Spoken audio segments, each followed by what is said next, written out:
الحمد لله رب العالمين والصلاة والسلام على أشرف الأنبياء والمرسلين نبينا محمد وعلى آله وأصحابه أجمعين ومن تبعهم بإحسان إلى يوم الدين أما بعد. هي كتاب بلوغ المرام للحافظ ابن حجر العسقلاني رحمه الله تعالى የምንማርበት ደርሳችን ነው። በዚህ ደርስ ላይ في كتاب الصلاة باب صلاة الجمعة ላይ ነው ያለነው። ዛሬ የምንጀምረው ከሐዲስ ጃቢር رضي الله عنه ይሆናል። وعن جابر رضي الله عنه أن النبي صلى الله عليه وسلم كان يخطب قائما فجاءت عير من الشام فانفتل الناس إليها حتى لم يبق إلا 12 رجلا رواه مسلم. بزي حديث كجابر بن عبد الله رضي الله عنه بتزجر حديث أن النبي صلى الله عليه وسلم يا الله ملكتني النبي صلى الله عليه وسلم كان يخطب قائما قوموا خطبة يادرغوا نبر فجاءت عير من الشام ከሻም የንግድ ቀፍላ ይመጣል ወደ መዲና ማለት ሲገባ ጊዜ ያው በአካባቢው ላይ የተለመደው ምንድነው እሱ እነዚህ የንግድ ቀፍላዎች ሲመጡ በጣም ጩኸት ይበረክታል። የነገሌ ቀፍላ መጣ ይላል፣ ግማሹ ያውጃል፣ ግማሹ የሚገዛው ነገር አለ፣ የሚፈልገው ነገር አለ፣ ሁሉም ይሯሯጣል ማለት ነው። ስለዚህ ጩኸቱ በጣም ነው የሚበረክተውና ነብዩ ሰለላሁ ዐለይሂ ወሰለም ቆመው ኹጥባ እያደረጉ ነው። ይህን ጩኸት በሰሙ ጊዜ የተወሰኑ ሰዎች ኹጥባውን ጥለው ሮጠው ወጡ፣ ለማየት ወይም ለመግዛት ማለት ነው። ይህን በተመለከተ ነው አላህ ሱብሓነሁ ወተዓላ በሱረቱል ጁምዓ ላይ ያወረደው ሱረቱል ጁምዓ ላይ ያለውን መልእክት ማለት ነው። ያ አዩሀ ለዚነ አመኑ እናንተ ያመናችሁ ሰዎች ሆይ ኢዛ ኑዲየ ሊሰላቲ ሚን የውሚል ጁምዓቲ ፈስዐው ኢላ ዚክሪላሂ ወዘሩል በይዕ። እናንተ ያመናችሁ ሰዎች ሆይ ለጁምዓ ጥሪ በተደረገ ጊዜ ፈስዐው ኢላ ዚክሪላህ ወደ አላህ ሙገሳና ውዳሴ ወደ አምልኮት ተንቀሳቀሱ፣ ተሯሯጡ። ይሄ ያው ኢላ ዚክሪላህ የተባለው የጁምዓ ኹጥባ ነው ተብሏል። ፈስዐው ኢላ ዚክሪላህ ወዘሩል በይዕ ንግዳችሁን ሽያጫችሁን አቁሙ፣ ትዕዛዝና ክልክል ነው ያለበት። ፈስዐው ኢላ ዚክሪላህ ወዘሩል በይዕ ዛሊኩም ኸይሩን ለኩም ኢን ኩንቱም ተዕለሙን። አላህ ሱብሓነሁ ወተዓላ በዛ ላይ ሰሓባዎችን ይህን ተግባር የፈጸሙትን ወቅሷቸዋል። ሰላቱ ካለቀ በኋላ ምንም ችግር የለውም። ኢዛ ቁዲየት ሰላቱ ፈንተሽሩ ፊል አርዲ ወብተጉ ሚን ፈድሊላህ ወዝኩሩላህ ከሲረን ለዐለኩም ቱፍሊሑን። ችግሩ ግን ምንድን ነው? እሱ ይህንን ዒባዳውን የሚያስጥላችሁ ከሆነ ነው አደጋው። እዚህ አላህ ወቀሳቸው። ወኢዛ ረአው ቲጃረተን አው ለህወን ኢንፈዱ ኢለይሃ ወተረኩከ ቃኢማ። እነሱ ጫጫታ ሲያዩ ንግድን መሻሻጥን በሚያዩበት ጊዜ ወደ እሱ ተበተኑ ማለት ነው። ወደዛ ቦታ ወደ ጫጫታው ወደ ንግዱ ቦታ አንተን በቁምህ ትተው ማለት ነው። በቆምክበት ኹጥባ እያረክ ትተው ወተረኩከ ቃኢማ ቁል ማ ዒንደላሂ ኸይሩን ሚነ ለህዊ ወሚነ ቲጃራ። አላህ ዘንድ ያለው ነው የሚሻላችሁ ለእናንተ ማለት ከግርግሩ ከጫጫታው ከንግድና ጩኸቱ የሚሻላችሁ ምንድን ነው? አላህ ዘንድ ያለው ወላሁ ኸይሩ ራዚቂን። ለዚህ ይሄ ነው ክስተቱ ማለት ነው። ፈጃአት ዒሩ ሚነ ሻም ፈንፈተለ ናሱ ኢለይሃ ኹጥባውን ትተው ወደዛ ሩጫ ጀመሩ። ሐታ ለም የብቃ እስከማይቀር ድረስ ማለት ነው። ምንም ማንም እስከማይቀር ድረስ ኢላ 12 ረጁለን 12 ሰው ብቻ ሲቀር ማለት ነው። ከ12 ሰው ብቻ ሲቀር ማንም የተረፈ የለም፣ ሁሉም ጥለው ወጥተዋል ማለት ነው። ያው እዚህ ቦታ ላይ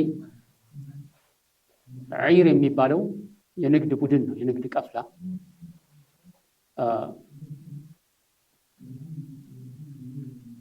በተለይ በእንደዛ በረሃ ቦታ ላይ እንደገና በቦታው በጣም የሚፈለጉ እቃዎች ያልተገኙ ከሆነና ችግር ላይ ካሉ እንደዚህ አይነት ወቅት ላይ ምን ይሆናሉ? ሰዎች ይፈተናሉ ማለት ነው። ሐዲስ የሚያሳየን ምንድን ነው? አንደኛው ከአያቱ ጋር ስናገናኘው ኢዛ ኑዲየ ሊሰላቲ ሚን የውሚል ጁምዓቲ ፈስዐው ኢላ ዚክሪላሂ ወዘሩል በይዕ የሚለው አላህ ያዘዘው ምንድን ነው? ወደ ኹጥባው መንቀሳቀስ እንዳለባቸው፣ ወደ ኹጥባው መግባትና ኹጥባውን ማዳመጥ ብቻ ሳይሆን እንደዚሁም ወደፊት ጠጋ ብለው ያለውን ክፍት ቦታ ሞልተው ነው መቀመጥ ያለባቸው።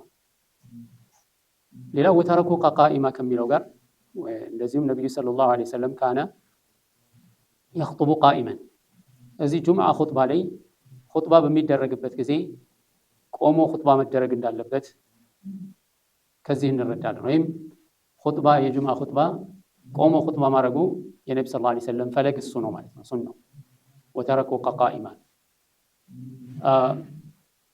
ይህም በተለያዩ ዘገባዎች መጥቷል። እንዲያውም አንዳንድ ዑለማዎች ኢጅማዕን ይጠቅሳሉ ማለት ነው። ሙስሊሞች በጠቅላላ ያመኑበት የተስማሙበት ነገር ምንድን ነው? አነል ኹጥበተ ላ ተቁሙ ኢላ ቃኢመን መን አጣቀሁ፣ ችሎታው አቅሙ ያለው ሰው ሁሉ ኹጥባ ሲያደርግ ቆሞ ማድረጉ ነው ማለት ነው።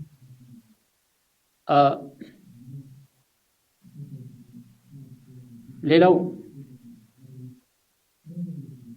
ከነቢዩ ሰለላሁ ዐለይሂ ወሰለም ጋር የቀሩት 12 ሰዎች መሆናቸው አንዳንድ ዑለማዎች ይህንን እንደ ማስረጃ ወስደው ጁምዓ ዝቅተኛው ቁጥሩ ጁምዓ ለመስገድ ዝቅተኛው ቁጥሩ 12 ነው። 12 ሰው ነበር የነበረውና ያ ነው ዝቅተኛው ቁጥሩ የመሆን ያለበት፣ ከዛ በታች አይሆንም የሚል አቋም ያላቸው ሰዎች እንደ ማስረጃ ተጠቅመውበታል ማለት ነው። ነገር ግን ይሄ ያው የአወለል እስላም ነው። ሰሃባዎችም ከዛ በኋላ ይህን ተግባር አልደገሙትም።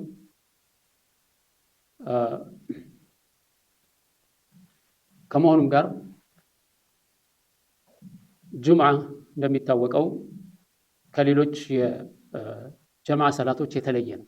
ይኸው ምንድነው? ሰዎች ከተለያየ ቦታ ሀታ በአቅራቢያ ያሉ ገጠር ከተሞች ራሱ ሰዎች ተሰብስበው አንድ ቦታ የሚሰግዱት ሰላት ነው ጁምዓ የሚያሰኘው ማለት ነው። ከመሆኑም ጋር ብዛቱ ችግር የለውም እንደ ቦታው ማለት ነው። እንደ ቦታው ከ12ም በላይ ሊወርድ ይችላል። ወይም ደግሞ አቀልል ጀማዓ ሊሰየም የሚችልበትን ያህል ቁጥር ካለ ጁምዓ መሆን ይችላል። ሌሎች ሰዎች እስካልሐደሩ ድረስ እስከሌሉ ድረስ ይህንን ቁጥር መገደቡ ማስረጃ አይሆንም። ይሄ ሆኗል፣ ተከስቷል። ግን ከዛ በታች እንደማይሆን ማስረጃ ሊሆን አይችልም። ምክንያቱም ከዚህ በታች አይሆንም የሚል ነገር የመጣ ስለሌለ ማለት ነው። በዚህ ያህል ቁጥር 12 ሆነው ሰግደዋል ነው እንጂ ወይም ከነብዩ ሰለላሁ ዐለይሂ ወሰለም ጋር የቀሩት 12 ናቸው የሚል ነው። ከዛ በታች ቢሆንስ ኖሮ ምን ያህል ነብዩ ሰለላሁ ዐለይሂ ወሰለም ይሰርዙት ነበር ወይስ እስከሚመጡ ይጠብቁ ነበር ወይ ምንድን ነው የሚያደርጉት? ምንም የሚታወቅ ነገር የለም። ግን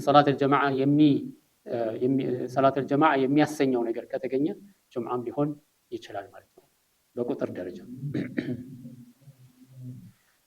ቀጣዩ ሐዲስ ከዓብድላህ ብን ዑመር ረዲየላሁ ዐንሁማ የተዘገበ ሐዲስ ሲሆን ቃለ ረሱሉላሂ ሰለላሁ ዐለይሂ ወሰለም የአላህ መልእክተኛ ምን አሉ? መን አድረከ ረክዓተን ሚን ሰላቲል ጁሙዓቲ ወገይሪሃ ፈልዩድፍ ኢለይሃ ኡኽራ ወቀድ ተመት ሰላቱሁ ረዋሁ ነሳኢ ወብኑ ማጃ ወዳረቁጥኒ ወለፍዙ ለሁ ወኢስናዱሁ ሰሒሑን ላኪን ቀዋ አቡ ሓቲም ኢርሳለሁ። ከዚህ ሐዲስ ምናየው ምንድን ነው? እሱ ዓብድላህ ብን ዑመር ረዲየላሁ ዐንሁማ ቃለ ረሱሉላሂ ሰለላሁ ዐለይሂ ወሰለም የአላህ መልእክተኛ ነብዩ ሰለላሁ ዐለይሂ ወሰለም ምን አሉ? መን አድረከ ረክዓተን አንዲትን ረክዓ ሰላተል ጀማዓ በጀማዓ አንድ ረክዓ ያገኘ ወይም ደግሞ እየተሰገደ ሚን ሰላተል ጁሙዓ ከጁሙዓ ሰላት ሲመጣ ዘግይቷል፣ ኹጥባው አልቋል፣ ሰላት ተጀምሯል።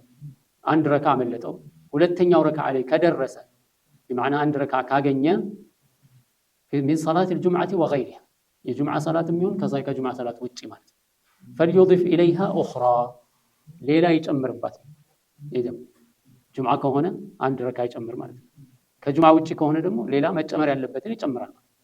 አንድ ረካ ብቻ ነው ያገኘው። ፈልዩድፍ ኢለይሃ ኡኽራ ሌላ ይጨምርባት። ወቀድ ተመት ሰላቱሁ በዛ መሰረት ሰላቱ የተሟላች ትሆናለች።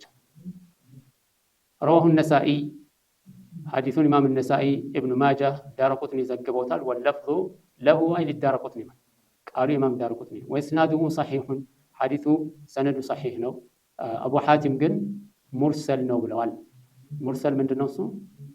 ያኒ ሰሐቢዩ የወደቀበት ዘገባ ማለት ታቢዕዩ ሰሐቢዩን ጥሎ ከነቢ ሰለላሁ ዐለይሂ ወሰለም በቀጥታ ሲዘግብ ማለት በይቁን እያለ እንዳየነው ወሙርሰሉን ሚንሁ ሰሐቢዩ ሰቀጥ። ሙርሰል የሚባለው ሰሐቢይ ከሱ ላይ ቢማዕና ታቢዒ ያለ ከነቢዩ ሰለላሁ ዐለይሂ ወሰለም ይዘግባል ሰሐቢዩን ጥሎ ማለት። እዚህን ጊዜ ያ ሰሐቢይ አለመጠቀሱ የሚያመጣው ጉዳት የለም። ለምን? እንደ አህለ ሱነቲ ወልጀማዓ ኩሉ ሰሐበቲ ዑዱል ናቸው። ሰሐባዎቹ ሁሉም ዑዱሎች ናቸው። ግን ሙርሰል ነው ስንል በትክክል ታቢዕዩ ከማን እንደዘገበ ከታወቀ ይሄ ያው በሙርሰልነት የሚያዝ ቢሆንም ነገር ግን ሊደገፍና ሊጠነክር የሚችል ዘገባ ነው ማለት ነው። ኢማም አልበይሀቂ አላ ሸርጥ ሸይኸይን ዘግበውታል ይላል ኢማም ነሳኢ፣ ኢብኑ ማጃህ፣ ዳረቁጥኒ እንደዚሁም ከአቢ ሁረይራ ተዘግቧል። ያ ሐዲስ ከአብዱላህ ብን ዑመር ተዘግቧል። በብዙዎቹ ላይ ያው የተለያየ እንከኖች ተገኝተዋል ወይም ደግሞ ዑለማዎቹ በሰነድ ደረጃ ያለባቸውን ድክመት አንስተዋል። ሸኽ አልባኒ ረሒመሁላሁ ተዓላ ምን ይላሉ? ጁምለቱል ቀውል አነል ሐዲሰ ቢዚክሪል ጁምዓ ጁምዓን በመጥቀሱ አንድ ላይ ሆኖ ሰሒሑን ሚን ሐዲስ ብን ዑመር መርፉዐን ወመውቁፈን ከአብዱላህ ብን ዑመር ዘገባ መርፉዕ ሆኖም መውቁፍ ሆኖም ተዘግቧል። እዚያ ሐዲሱ ለማስረጃነት ብቃት ያለው ነው ማለት ነው። ከዚህ በመነሳት አንድ ሰው የጁምዓን ሰላት አንድ ረካ ካገኘ ጁምዓን እንዳገኘ ይቆጠራል ማለት ነው። በዚህ አባባል አንዳንድ ሰዎች ኹጥባ ሁለቱ ኹጥባ የዙህርን ሁለት ረካ የሚወክል ነው፣ ሌላው ሁለት ረካ ደግሞ የቀረውን ሁለት ረካ የሚወክል ነው የሚለው አባባል ስህተት እንደሆነ እንመለከታለን። ጁምዓ ጁምዓ ነው፣ ዙህር ዙህር ነው። ጁምዓ ላይ የምንሰግደው ዙህርን አይደለም፣ ወይም ዙህርን ተክተን አይደለም የምንሰግደው። ጁምዓ ቀን ያለው ምንድነው?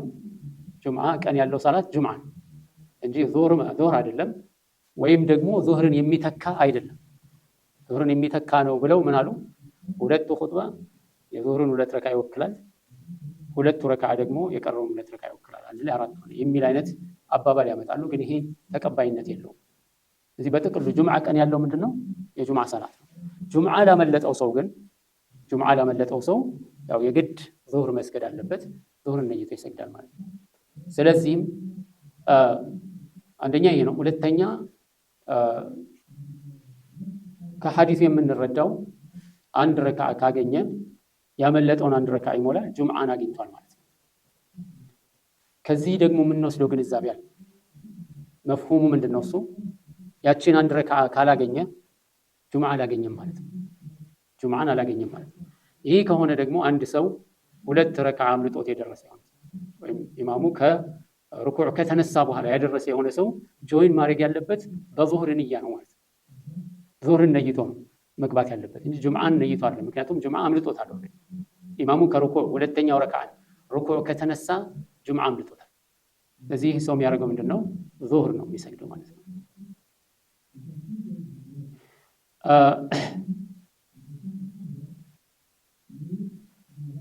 ሌላው ከሐዲሱ የምንረዳው ጁምዓና ወገይሪሃ ይላል።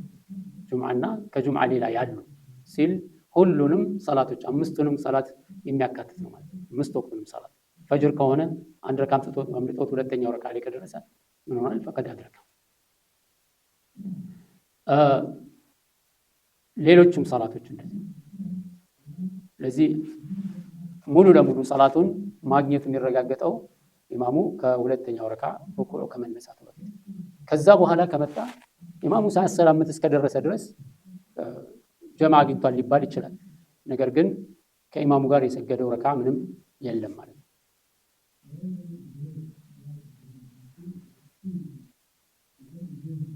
በሌላ ዘገባ ላይ ከአቢ ሁረይራ ረዲየላሁ ዐንሁ የተዘገበ ዘገባ ኢማሙ ቡኻሪና ኢማሙ ሙስሊም በዘገቡት ዘገባ መን አድረከ ረክዓተን ሚነ ሰላቲ አድረከሃ ከሰላት አንድን ረክዓ ካገኘ በእርግጥም ሰላትን አግኝቷል። ሸይኽ አልኢስላም ተይሚያ ረሒመሁላሁ ተዓላ ይላሉ መደት ሱነቱ አነሁ መን አድረከ ረክዓተን ሚነ ሰላት ፈቀድ አድረከ ሰላት። አንዲትን ረክዓ ከኢማሙ ጋር ካገኘ በእርግጥም አግኝቷል ማለት ነው። ስለዚህም ነው አንድ ሰው ኢማሙ የመጨረሻውን ረክዓ ጨርሶ ተሸሁድ ላይ ከሆነ ያለው አንዳንድ ዑለማዎች ምን ይላሉ? ሌላ ጀማዓ የሚያገኝ ከሆነ ያንን ጀማዓ መጠበቅ ነው የሚሻለው።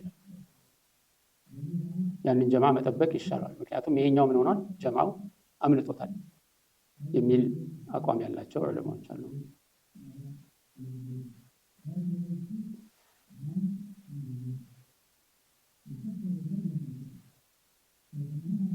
ቀጣዩ ሐዲስ وعن جابر بن سمرة رضي الله عنه أن النبي صلى الله عليه وسلم كان يخطب قائما ثم يجلس ثم يقوم فيخطب قائما فمن أنبأك أنه كان يخطب جالسا فقد كذب. رواه مسلم. كجابر بن سمرة رضي الله عنه بتزكى حديث من إلى أن النبي صلى الله عليه وسلم كان يخطب قائما. يا الله ملكتني النبي صلى الله عليه وسلم خطبة قوموا نبر የሚያደርጉት خطبة قوموا نبر የሚያደርጉት ثم يجلس ከዛ በኋላ በመሃል ይቀመጣሉ ثم يقوم فيخطب قائما ከዛ እንደገና ተነስተው ቆመው ኹጥባ ያደርጋሉ። فمن أنبأك የነገረህ ሰው ካለ የነገረህ ማንም ሰው ቢሆን የነገረህ ከሆነ أنه كان يخطب جالسا የአላህ መልእክተኛ ነብዩ ሰለላሁ ዐለይሂ ወሰለም ቁጭ ብለው ኹጥባ ያደርጉ ነበር ብሎ የነገረህ ሰው ካለ فقد كذب በእርግጥ ዋሽቷል። ረዋሁ ሙስሊም። ሐዲሱን ኢማሙ ሙስሊም ዘግበውታል። ከዚህም የምንረዳው እንደገና ምንድነው? استحباب قيام الخطيب اثناء اداء الخطبتين يوم الجمعه የጁምዓ ቀን ኹጥባ በሚያደርግበት ጊዜ ኢማሙ ቆሞ ኹጥባ ማድረጉ የተወደደ መሆኑን ነው የሚያስረዳል። ቀደም ሲል እንዳየነው ወተረኩ ከቃኢማ እንደሚለው ማለት ነው። ኢብኑ አልሙንዚር ቀደም ሲል እንዳነሳነው ኢጅማዕን ጠቅሰዋል። ከዑለማ ከተለያየ አገር ከተለያየ አካባቢ ያሉ ዑለማዎች ሁሉ በጠቅላላ ጁምዓ ኹጥባ ቆሞ መደረግ ሱናው ቆሞ መደረግ እንደሆነ ማለት ነው። ኢላ ዑዝር ካለው እንጂ ቆሞ ነው ኹጥባ የሚያደርገው። እንዲሁም ቆሞ ኹጥባ ማድረግን ፈዋኢዱን ሲያስቀምጡ ቁዋ አለው፣ መልእክቱን በኃይል ለማስተላለፍ ያግዛል፣ ነሻጥ አለው፣ ያነቃቃል። እንደዚሁም ኹጥባውን በሚያደርግበት ጊዜ በሙሉ መንፈስ እና በሙሉ ስሜት ሆኖ ሊያስተላልፍ ይችላል። እንደዚሁም በቅርቡ ያሉ ሩቅ ያሉትንም ሰዎች ማሰማት ይችላል። እንደዚሁም ኢትባዕ ሱና ነው፣ የነብዩ ሰለላሁ ዐለይሂ ወሰለም ሱና መከተል ነው። እንደዚሁም የቁርአኑን መልእክት ማለት ነው። ወተረኩ ከቃኢማ የሚለው ያንንም መልእክት ተግባራዊ ማድረግ ነው። ሌላው ከሐዲሱ የምንረዳው ኹጥባ የጁምዓ ኹጥባ በመሃል መቀመጥ አለው ማለት ነው። የአላህ መልእክተኛ ነብዩ ሰለላሁ ዐለይሂ ወሰለም ያንን ያደርጉ ነበር። እዚህ ሁለት ኹጥባ የሚባለውም ከዛ በመነሳት የመጀመሪያውን ኹጥባ ያደርጋል፣ ከዛ በኋላ ትንሽ ይቀመጣል፣ ከዛ ተነስቶ ሁለተኛውን ኹጥባ ያደርጋል። በእነዚህ ሁለት ኹጥባዎች መሃል በርዝመት ደረጃ እኩል ናቸው መሆን ያለበት ማለት ነው። ሼኽ አልባኒ ረሒመሁላሁ ተዓላ እንደሚያነሱት አንዳንድ ሰዎች የመጀመሪያውን ኹጥባ ያረዝሙትና ሁለተኛው ኹጥባ ላይ አንዳንድ ጊዜ ዱዓ ብቻ አድርገው ይጨርሳሉ። አንዳንድ ጊዜ የተወሰነች ምክር ብቻ ሰጥተው ወይም ተንቢህ አድርገው ከዛ ዱዓ አድርገው ይጨርሳሉ። ይሄ ሁሉ መሆን የለበትም። የመጀመሪያው ኹጥባ ከሁለተኛው ኹጥባ ጋር ቢያንስ ተቀራራቢ ርዝመት መኖር አለበት። ያቺ መቀመጥ ቀላል መቀመጥ አንደኛ ትንፋሽ ለመሰብሰብ፣ ሁለተኛ አይምሮንም ለመሰብሰብ የሚረዳ ነው ማለት ነው። ትንሽ ቁጭ ብሎ ከዛ በኋላ አረፍት አድርጎ ይነሳል። የመቀመጡን ምን ያህል ነው ርዝመቱ መሆን ያለበት በሚለው ላይ ያው የሰጡት ግምት ዑለማዎች ምንድነው? ሱረቱል ኢኽላስን መቅራት የሚያስችል የሆነ ርዝመት ሱረቱል ኢኽላስን መቅራት የሚያስችል የሆነ ርዝመትን ነው መቀመጡ ግምት የተሰጠው ማለት ነው። ከመሆኑም ጋር እንደ አህዋሉ ሊረዝም ይችላል።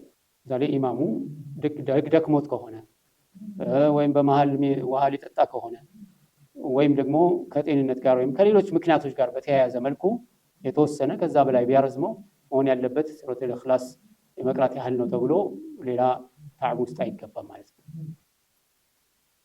ሌላው የአላህ መልእክተኛ ነብዩ ሰለላሁ ዐለይሂ ወሰለም ኹጥባቸውን ተቀምጠው አያረጉም ነበር። የጁምዓ ኹጥባ ቁጭ ብለው አያረጉም ነበር። ለዚህ ነው ጃብር ብን ሰሙራ ረዲየላሁ ዐንሁ ነብዩ ሰለላሁ ዐለይሂ ወሰለም ሙላዘማ ካረጉ ከነብዩ ሰለላሁ ዐለይሂ ወሰለም ጋር ከነበሩ ሰሐባዎች መካከል። ለዚህ ምንድነው ነብዩ ሰለላሁ ዐለይሂ ወሰለም ቁጭ ብለው ኹጥባ ያደርጉ ነበር የሚለውን ሰው የሚያስዋሽ ንግግር ነው። ያኒ ቁጭ ብለው ኹጥባ ያደርጉ ነበር ያለ ሰው ካለ ውሸታም ዋሽቷል በነብዩ ሰለላሁ ዐለይሂ ወሰለም። ይሄ ያው በጣም ጠንከር ያለ መልእክት ነው ማለት። ስለዚህ ዑዝር ያለው ካልሆነ በስተቀር ቁጭ ብሎ ኹጥባ አይደረግም። ከዚህ በመነሳት ቆሞ ኹጥባ ማድረግ ሱና ሙአከድ ነው። ዋጅብ ነው ለማለት ከዚህ የተሻለ ጠንካራ ማስረጃ ያስፈልጋል።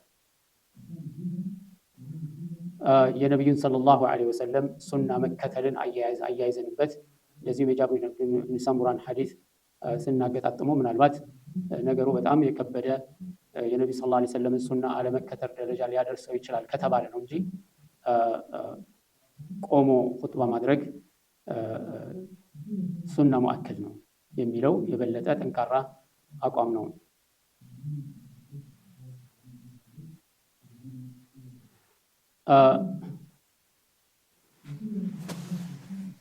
ኢማሙ ማሊክ ቆሞ ኹጥባ ማድረግ ዋጅብ ነው ይላሉ። በሻፊዕያ መዝሀብ ደግሞ ሸርጥ ነው። ሸርጥ من شروط صحة الخطبة ኹጥባው ሰሒህ ለመሆኑ ቆሞ መደረግ እንዳለ። ለዚህ የሚያነሱት ምንድነው አያቱን ወተረኩከ ቃኢማ፣ እንደዚሁም ነብዩ ሰለላሁ ዐለይሂ ወሰለም የሚቻል መሆኑን ለማሳየት እንኳን አንድ ቀን አለመቀመጣቸው በኹጥባቸው ላይ ሁሉ የሚያሳየን ነብዩ ሰለላሁ ዐለይሂ ወሰለም ቆመው ኹጥባ ማድረጋቸው በህይወታቸው አንድም ቀን ያልተቀመጡ ለኹጥባ መሆናቸው። ኢማም ሰንዓኒ ሱቡል ሰላም ላይ ምን ይላሉ? አማ አልውጁብ ወከውኑሁ ሸርጠን ፊ ሲሐቲሃ ፈላ ደላለተ ዐለይሂ ፊል ለፍዝ። በቃሉ ላይ ይህንን አናገኝም። ሸርጥ ነው ለማለት እንደዚሁም ዋጅብ ነው ለማለት ቃሉ ላይ አናገኘው። ምን እስከምናደርግ ድረስ ነብዩን ሰለላሁ ዐለይሂ ወሰለም መከተል ያለብን። እሳቸው ቆሞ ያደረጉበት ምክንያት አለ። እንደሚቻል አንድ ቀንም ቁጭ ብለው ስላላሳዩ የሚለውን ከጨመርንበት ነው እንጂ ቃሉ ብቻ በራሱ ይህንን አያመላክትም የሚል አቋም ያላቸው። ابن القيم رحمه الله تعالى من ይላሉ لم يحفظ عن النبي صلى الله عليه وسلم بعد اتخاذه المنبر أنه كان يرقاه بسيف ولا قوس وكثير من الجهلة يظن أنه يحمل السيف على المنبر. ሌላው አንዳንድ ሰዎች ጁምዓ ኹጥባ ሲያደርጉ ሚንበር ላይ አንካሴ ይዘው ይወጣሉ ወይም ሰይፍ ይዘው የሚወጡ ሰዎች አሉ። እነዚህ ነገሮች ሁሉ ሰለላሁ ዐለይሂ ወሰለም በአንድ ወቅት ላይ ተጠቅመውባቸዋል። ነገር ግን ሚንበር ላይ መውጣት ከጀመሩ ጀምሮ ይህን ተጠቅመው አያውቁም። ሰለላሁ ዐለይሂ ወሰለም ሚንበር ላይ በትርም ይዘው አያውቁም፣ እንደዚሁም አንካሴ ይዘው አያውቁም፣ ሰይፍም ይዘው አያውቁም። አብዛኛዎቹ ይላል ኢብኑ ቀይም ከሲሩ ሚን አልጃህሊት የظن انه يحمل السيف على المنبر ሰይፍ ሚንበር ላይ ሲወጡ ሰይፍ እንደሚይዙ ይገምታሉ አንዳንዶች። ይሄንንም ከምን ጋር ያያይዙታል? ኢሻረተን ኢላ አን الدين انما قام بالسيف ዲኑን በሰይፍ እንደቆመ ለማሳየት ይላል። وهذا جهل قبيح من وجه።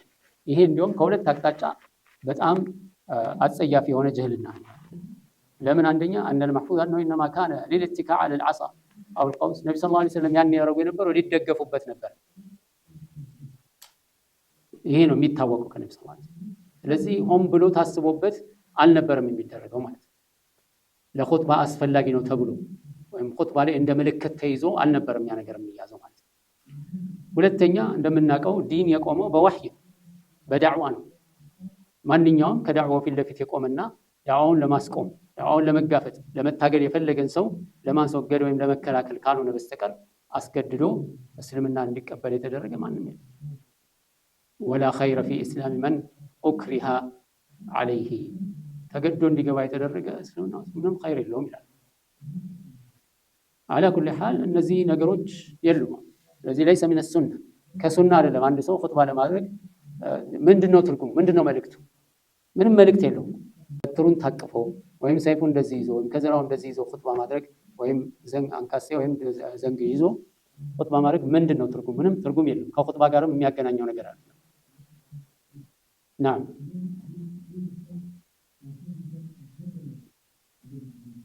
ቀጣዩ ሐዲስ ከጃቢር ብን ዓብድላህ ረዲየላሁ ዐንሁማ የተዘገበ ሐዲስ ነው። ቃል ጃቢር ምን ይላል? ቃለ ካነ ረሱሉላህ ሰለላሁ ዐለይሂ ወሰለም የአላህ መልእክተኛ እኮ ነበሩ ኢዛ ኸጠበ ኹጥባ በሚያደርጉበት ጊዜ እሕመረት ዐይናሁ አይናቸው ይቀላል፣ ወዐላ ሰውቱሁ ድምፃቸው በጣም ከፍ ይላል፣ ወሽተደ ገضቡሁ ቁጣቸው የበረታ ይሆናል፣ ሐታ ከአነሁ ሙንዚሩ ጀይሽ ልክ ሰራዊቱን የሚያስጠነቅቁ ይመስላሉ። ሰራዊቱን የሚያስጠነቅቁ ይመስላሉ። በምን ነው የሚያስጠነቅቁት? የቁሉ ሰበሐኩም ወመሳኩም እያሉ ሰበሐኩም ወመሳኩም። ሰበሐኩም ማለት ምንድን ነው? ጠላት አንግቶባቸዋል፣ ቢማዕና በጠዋት ጠላት ወሯቸዋል ተነሱ ሲባል፣ መሳኩም ያኒ ምሽቱም ጠላት ከቧቸዋል ተነሱ በሚባልበት ጊዜ ጠላት እንደከበበው ጠላት በጠላት መከበቡን የሚያውቅ ሰው እንዴት ነው የሚያስጠነቅቀው? ሰው እየዞረ ጠላት መጥቷል ነው። በቃ በተቻለው መጠን ምን ይሆናል?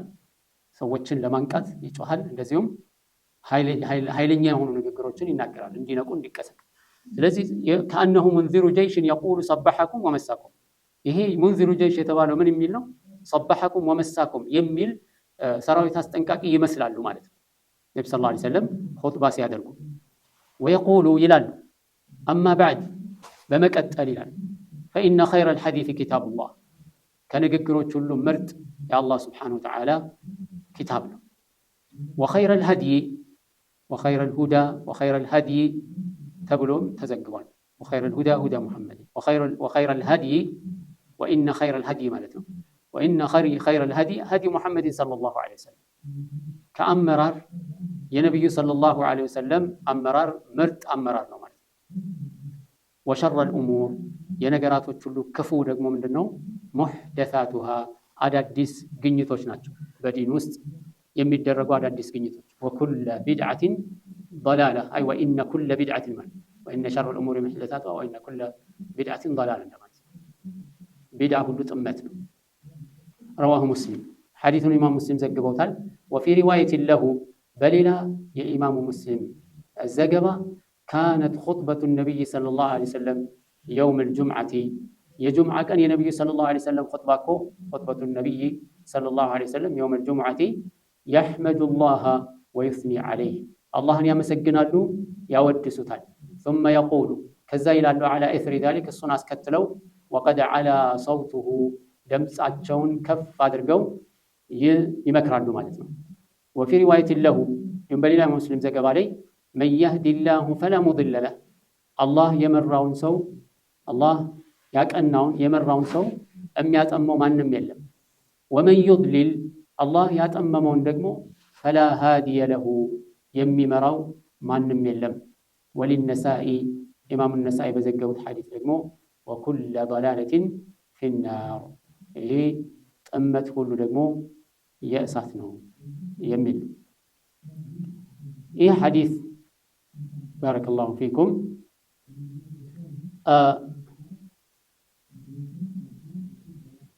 የሚያስረዳን ምንድን ነው? እሱ የጁምዓ ኹጥባ መሽሩዕ እንደሆነ እንደዚሁም ጁምዓ ሰላት ተቀባይነት እንዲኖረው ሰሒህ እንዲሆን ሁለቱ ኹጥባዎች ከጁምዓ በፊት መደረጋቸው እንደ ሸርጥ ነው የሚያስቀምጡት ዑለማዎች። አብዛኛዎቹ ዑለማዎች ኢማም ማሊክ፣ ኢማም ሻፊዒ፣ ሌሎችም የሆነ አቋማቸው ኢማም ነወዊ ኢጅማዕ ይጠቅሳሉ።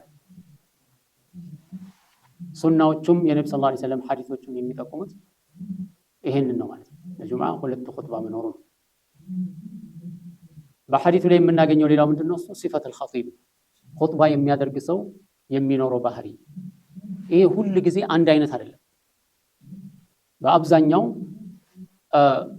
ኸጢብ የሆነ ሰው ኹጥባ ሲያደርግ ታዳሚውን ሀሳባቸውን የሚሰርቅ መሆን አለበት።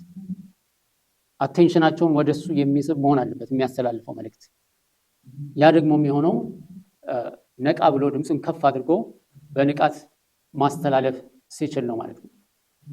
ስለዚህ ይሄ ሐዲስ ከሚያስቀምጥልን አንዱ ምንድነው እሱ የሲፈት አልኸጢብ ኹጥባ በሚያደርግ ጊዜ አንድ ሰው ኹጥባ አድራጊው ምን ይመስላል፣ ንቃቱ፣ ብቃቱ፣ የአካላቱ እንቅስቃሴ እነዚህን ሁሉ ነገሮች የሚያካትት ነው ማለት ነው።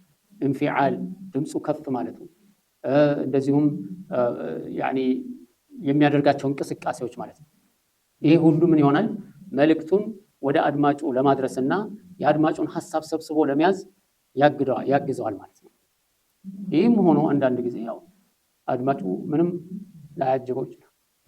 ኹጥባው እንደተጀመረ እንቅልፍ የሚወስደዋል። ያኒ እንደዚህ ኹጥባ ሲጀመር እንቅልፍ የሚያስቸግረው ሰው ካለ የተሻለ ነገር ማድረግ የሚችለው ነው ከቦታው መቀየር፣ መነሳት፣ ተቀምጦ ከነበረበት ቦታ ተነስቶ ሌላ ቦታ መቀየር ተሻለ የሚሆን እንሲያስ የሚሰጠውን ኹጥባ በትክክል ሊያዳምጥ ይችላል። ለዚህ አሁን የዚህ ኹጥባ የነብዩ ሰለላሁ ዐለይሂ ወሰለም ኹጥባ ድምጻቸው ከፍ ማለቱ አይናቸው መቅላቱ ካነው መንዚሩ ጀይሽ የሚባለው ይሄ ሁሉ ምንድነው እሱ ኸጢቡ ኹጥባ በሚያደርግበት ጊዜ ነቃ ብሎ ማድረግ እንዳለበትና የአታዳሚውን ሐሳብ ሰብስቦ እስከ ኹጥባ መጨረሻ ድረስ አንቅቶ የሚይዛቸው እንደሆነ ነው ማለት ነው። በጥቅሉ ግን ከሐዲሱ ያኒ እህመረት አይናሁ ሲል አይናቸው ቀልቶ ይቀላል ሲባል ይሄው የቁጣ ምልክት ነው። ወእንተፈኸት አውዳጁሁ ያኒ አላ ሰውቱሁ ድምጻቸው ከፍ ይላል። ይህም እንደዚሁ ካነው መንዚሩ ጀይሽ እንደተባለው ያኒ ሰውን በኃይል የመቀስቀስና መልእክት የማስተላለፍ ተግባር ነው ማለት ነው።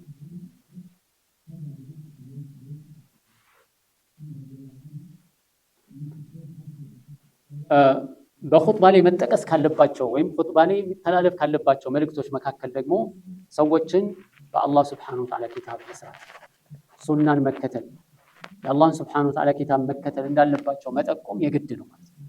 ይሄ ደግሞ በሚገባቸው ቋንቋ አንዳንድ ጊዜ ሰዎች ኹጥባ ላይ የማይሆን መልእክት ያስተላልፉና መጨረሻ ላይ ልክ እንደ ያንን ቃል መጥቀሱን እንደ ዒባዳ ያዩታል።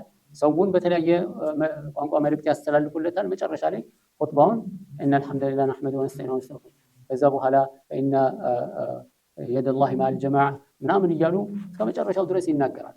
ይህንን ብቻ ያው መጨረሻ ላይ የሚሏትን አረብኛዋን ብቻ በሚያስተላልፉት ቋንቋ ተርጉሞ ቢናገሩ በቂ ነው ለኹጥባ።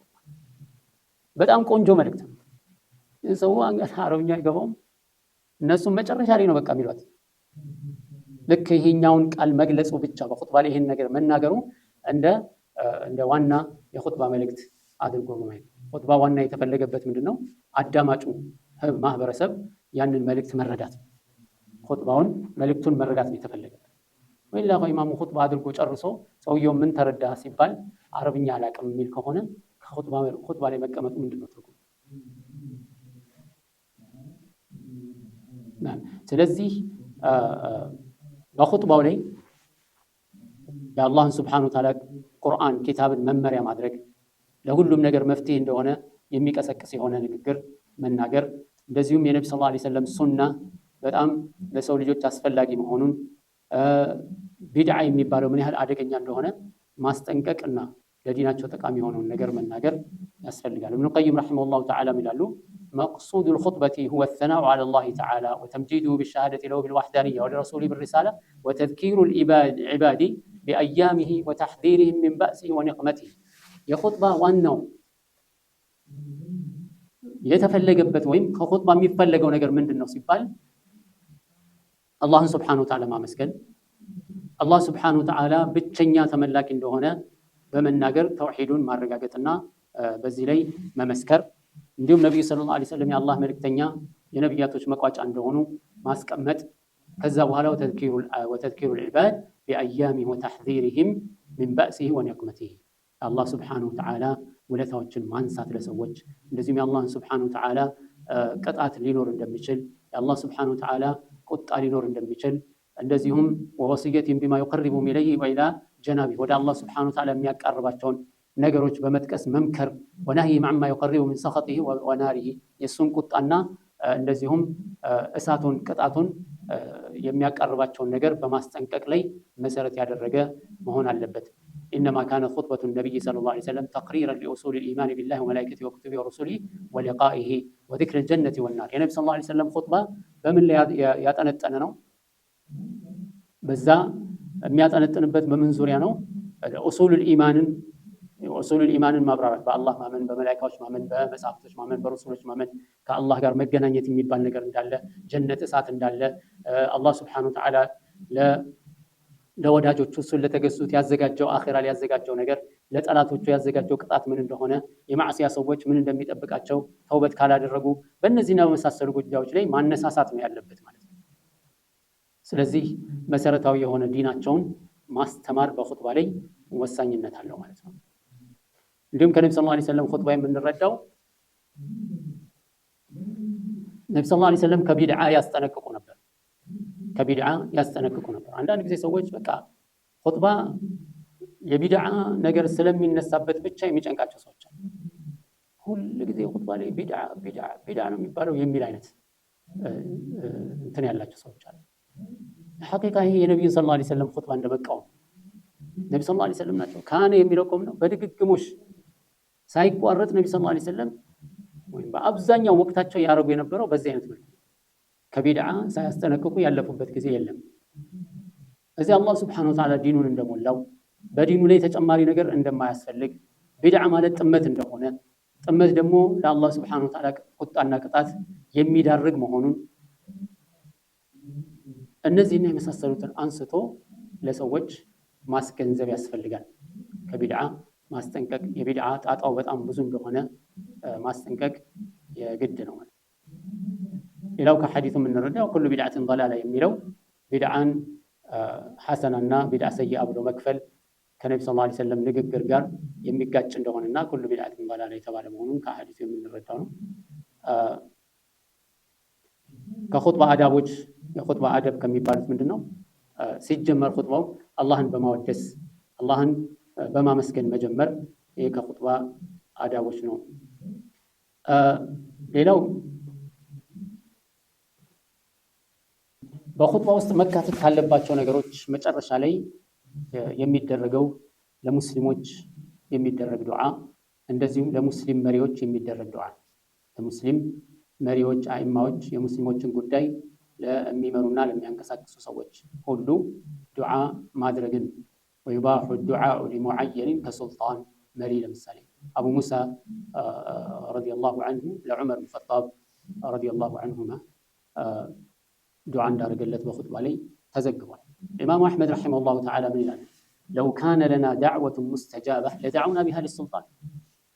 አላህ የሚቀበለው ዱዓ እርግጠኝነት አላህ እንደሚቀበለን የምናውቀው ዱዓ ቢኖር ለሙስሊም መሪ ለባለስልጣን እናደርግለት ነበረ። ሊአነ ፊ ሰላሒሂ ሰላሑል ሙስሊሚን፣ ምክንያቱም ያ መሪ ባለስልጣን መስተካከሉ ለሙስሊሞችም መስተካከል ነውና ማለት። ኢማሙ ነወዊ ረሒመሁላሁ ተዓላ ምን ይላሉ? አዱዓኡ ሊአኢመቲል ሙስሊሚን፣ ለሙስሊም መሪዎች ለሙስሊም ባለስልጣኖች፣ ወውላቲ ኡሙሪሂም የሙስሊሞችን ጉዳይ የሚንከባከቡ የሚመሩ የሆኑ ሰዎችን ቢሰላሒ አላህ ሳሊሕ እንዲያረጋቸው፣ ወልኢዓነቲ ዐለል ሐቅ በሐቅ ላይ አላህ እንዲረዳቸው፣ ወነሕዊ ዛሊክ በዚህና በመሳሰሉ ጉዳዮች ለሙስሊም መሪዎች ዱዓ ማድረግ ሙስተሐቡን ቢልኢትፋቅ በሁሉም ስምምነት ሙስተሐብ ነው።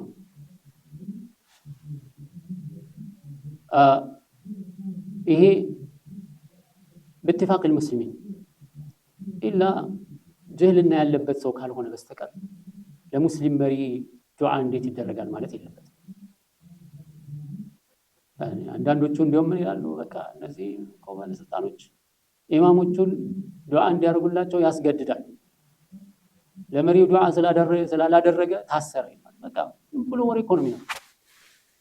ከየት እንደሚያመጡት አታውቅም።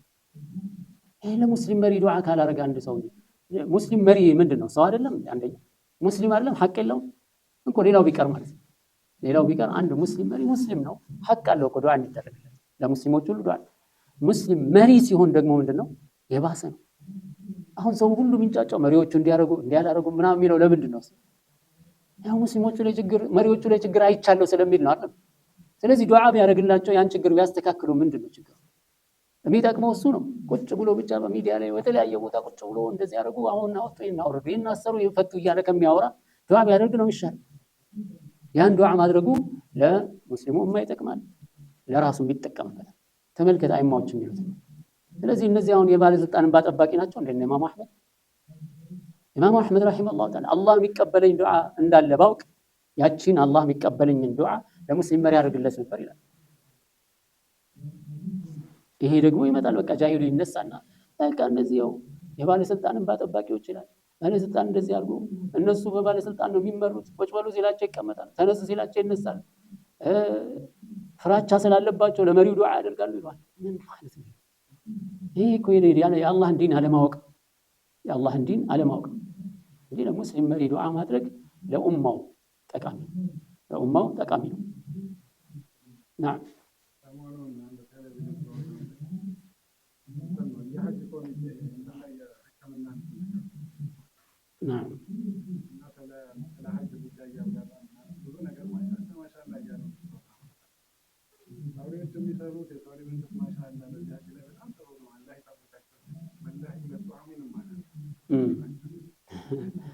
ናም ያ አኺ በሐቂቃ ኢላ ሙካቢር ካልሆነ በስተቀር ያሁን ያልከው ይሄ በሐጅ ላይ በምናምን ላይ የሚደረገውን ነገር ማንኛውም ሰው አይቶ ሰምቶ የማያውቅ ሰው ሐጅ ደርሶ ሲመለስ ሁሉ አህዋሉ ይቀየራል። ይሄ እንደዚህ አልጠበቅኳቸውም የሚለው አብዛኛው ሰው ነው የገጠመኝ ማለት ነው።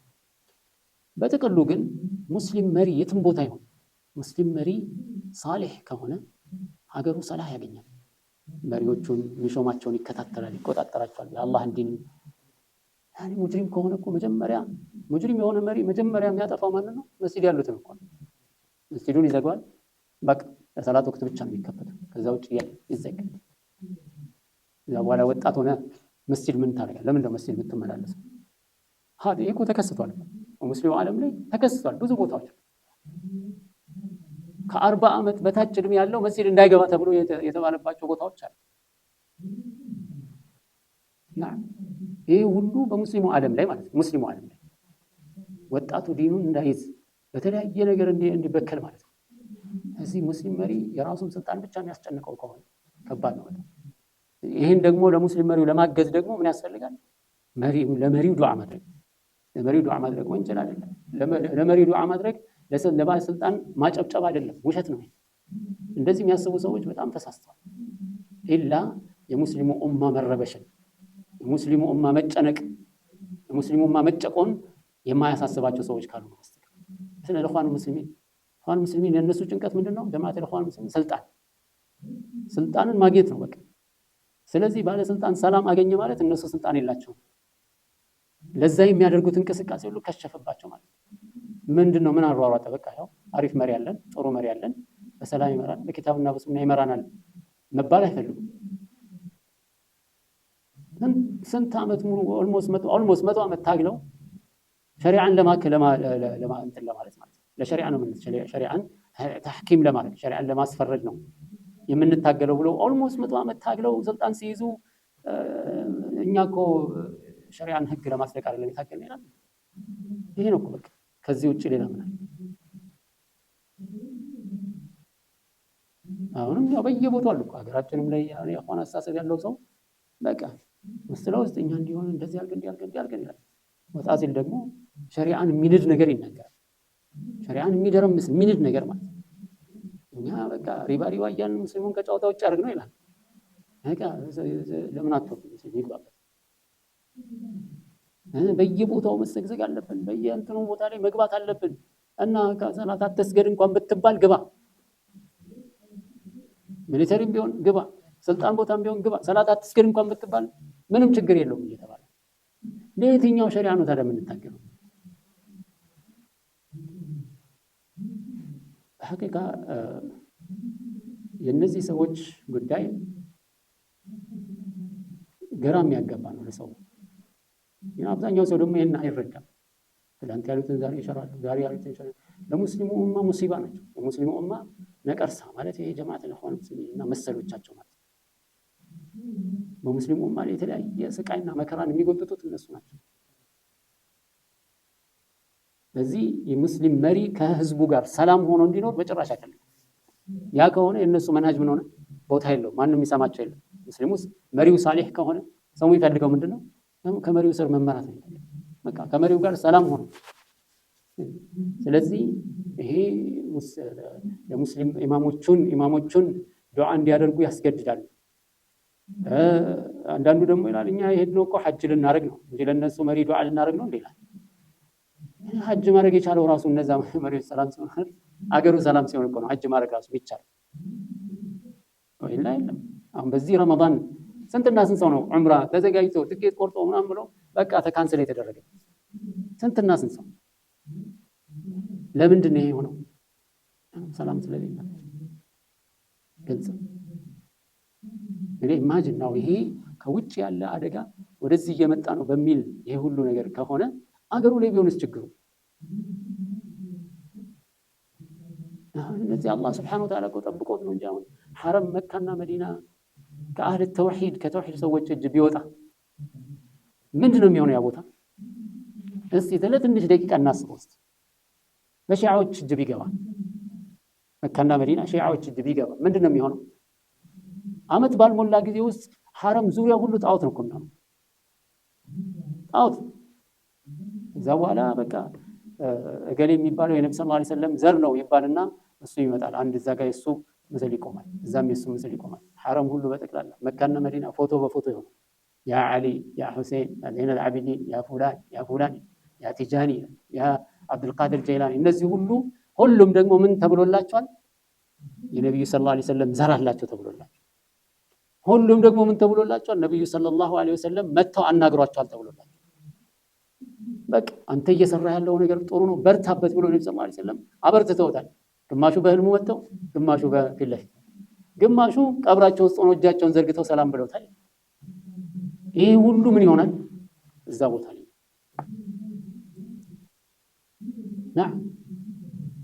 ሰው ሐጅና ዑምራ ማለት ነው። አሁን እኮ በቂዕ ታጥሮ ተጠብቆ ስላለ ነው እንጂ ሰው እኮ እዛ ሄደው እንደው ዑምራና እንትን ምናምን እሱ አይደለም የሚያሳስበው። እነሱ የሚያሳስባቸው ይሄ ነው፣ በየቀብሩ መንከራተት። ስለዚህ ይሄ ሁሉ የሙስሊም መሪ ሰላህ በተውሂድ የታነጸ ስለሆነ አታይም። በቃ ይሆነ ሽርክ እንደዚህ በግልጽ የምታየው ሽርክ የለም። አንዳንዱ ተደብቆ በዚህ ብሎ ድንጋይዋን ይዞ በድንጋይ ላይ ስጁድ የሚያደርግ ምናምን ታያለህ፣ ተደብቆ ነው። አገሩ ላይ ግን የለም፣ እንደዚህ አይነት ሽርክ የሚባል ነገር የለም። አልሐምዱሊላህ። ታዲያ እንደነዚህ አይነት ሰዎች የሙስሊሙን ጉዳይ ሲይዙ ነው ተውሂድ ነቃ ብሎ ደስ ብሎ አንተ ራስህ ዑምራህን ሐጅህን አድርገህ የምትመለሰው። ሌሎችም የሙስሊም ሀገሮችን ስንመለከት መሪዎቻቸው ሰላህ ካለ ምንድነው አገሩ ሰላም ረኻ ነው። ሙስሊሙማ በደስታ ይኖራል፣ ያለ ጭንቀት ይኖራል። ስደት የሚባል ነገር የለም።